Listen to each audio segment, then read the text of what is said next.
السلام عليكم ورحمة الله وبركاته. اللهم صل وسلم وبارك على سيدنا محمد وعلى آله وصحبه وسلم. أهلا بحضراتكم. النهارده إن شاء الله هنعمل وصفة مع بعض حلوة جدا، اللي هي برامات المكرونة بالكبدة. حلوة جدا إن شاء الله. دي طواجن بتدخل الفرن حراري يا جماعة. حضرتك ما عندكش زي دي بالظبط، ممكن تستعملي اللي هي طواجن الفخار العادية خالص زي ده بالظبط.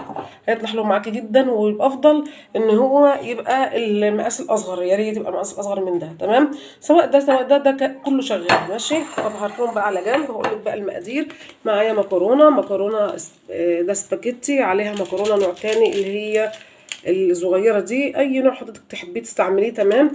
مع نص كيلو كبده. معايا بصلايه كبيره مبشوره او متقطعه صغير. بحب اعملها، هقول لكم على فكره الموضوع البصل ده، بحب اعملها متقطع بالسكينه عادي خالص، واحنا بنستعملها بدون كبه. بيبقى ليها ريحه تانية خالص غير الموضوع بتاعه الكبه.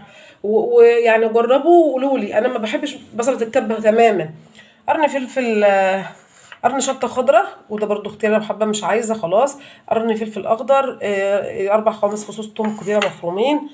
طماطم، عصير طماطم مضروب في الخلاط، حط عليها 2 مرقه. حط عليها فصين قرنفل، وشويه فلفل اسود، وفص ثوم ني. ضربتهم كلهم مع بعض في الخلاط. تعالي بقى نشوف هنظبط الدنيا نعمل ايه مع بعض. هبدأ ان شاء الله بالكبدة. يلا بينا على البوتاجاز.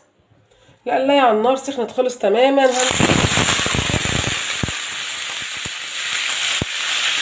كده يا حبايبي حطيت قلاية على النار سخنة. نزلت فيها بنص كيلو كبدة، هديلها كده صدمة. ومجرد ما اللون بتاعها هيتغير هبدأ اضيف بقية المكونات.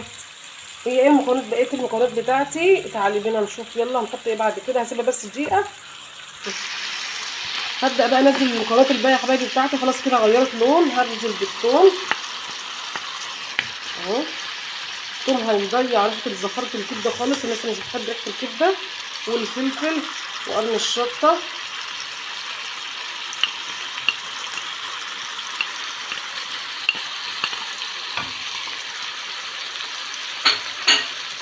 وكمان البصله اللي احنا مقطعينها مع بعض.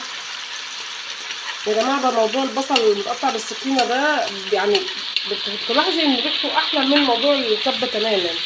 تمام.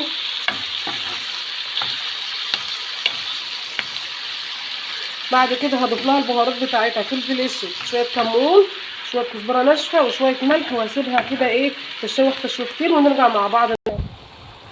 ضفت يا حبايبي كده الملح والتوابل بتاعتي، فلفل اسود، كمون، كزبره ناشفه.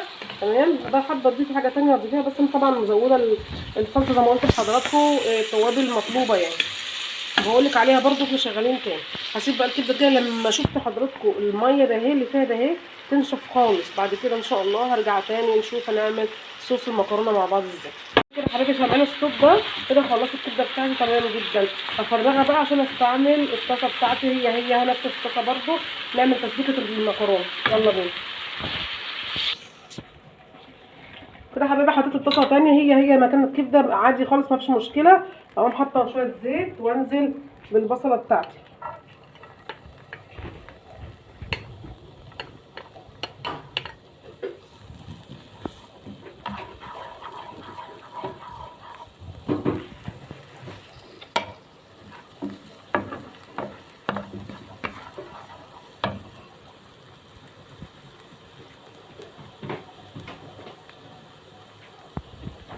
اديلها كده تشويحه كده بسرعه كده، وانزل بالثوم. تمام. انا كده مش هحمر بصل.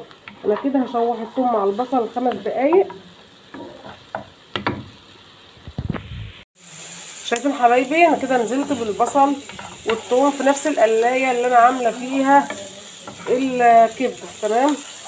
بصلايه مقطعه عليها 4 فصوص ثوم مفرومين. اديلهم كده تقلبتين لغايه ما يدبل معايا البصل وريحه الثوم تطلع كده ونشم الريحه. هنعمل ايه بعد كده؟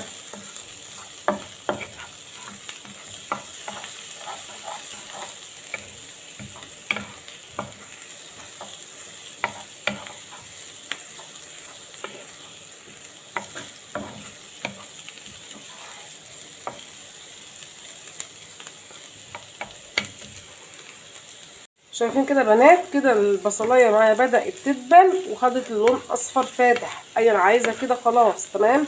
مش عايزاها تحمر.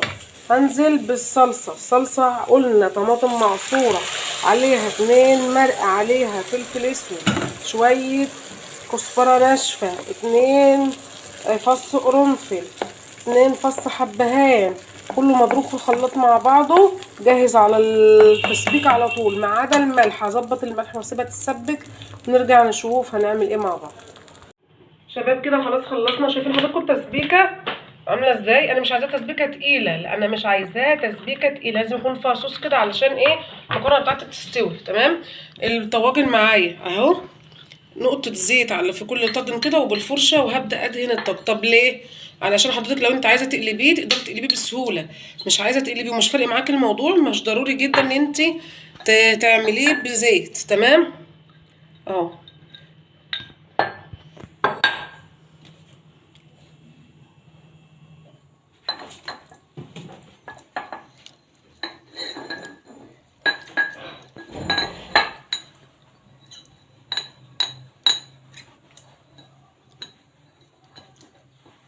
تمام. يلا بينا نعمل ايه بقى. الكبده معايا اهي، ابدا في كل طاجن كده انزل شويه كبده في الارض اهو. بسم الله الرحمن الرحيم.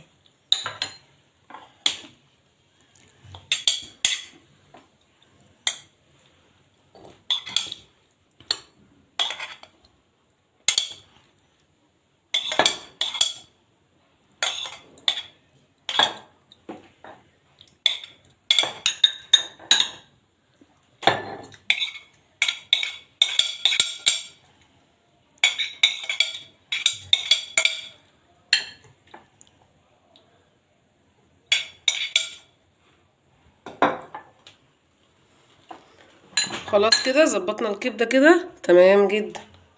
بعد كده نعمل ايه؟ المكرونه بتاعتي. ناجي قالوا له من غير سليق، ايوه من غير سليق. ويفضل يعني عشان ما تتعبكيش السباكيتي ده، تتعبك شويه، يا ريت تستعملي مكرونه من الصغيره دي، هتبقى افضل معاك شويه. انا هخلط كده حبه من دي وحبه من دي، بس هي هتطلع حلوه ان شاء الله. هفصل بقى الكاميرا على اعبي كل المكرونه وارجع لك تاني. عبيت خلاص يا جماعه كده، خلاص البريمات زي ما انتم شايفين حضراتكم. هبدا انزل بقى بالصوص الصلصه اللي احنا عاملينه مع بعض، اقلب كده طبعا عشان هو ايه بدا يرسى تحت. بسم الله الرحمن الرحيم، وسمي الله، واحط على المكرونه اهو.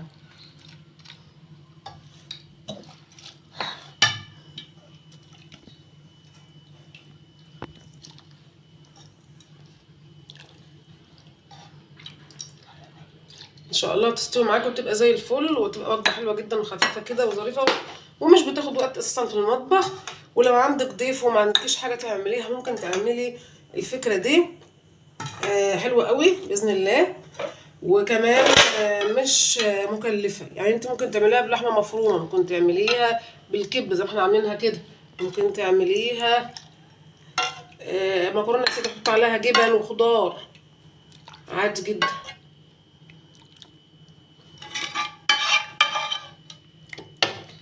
كده بقى ايه، هزود شويه شوربه او ميه لو حابه، سواء كده او كده، عشان طبعا المكرونه تستوي معاكي. وبعدين هرجع ادخلها الفرن وهوريها لك ان شاء الله لما تخرج من الفرن ان شاء الله.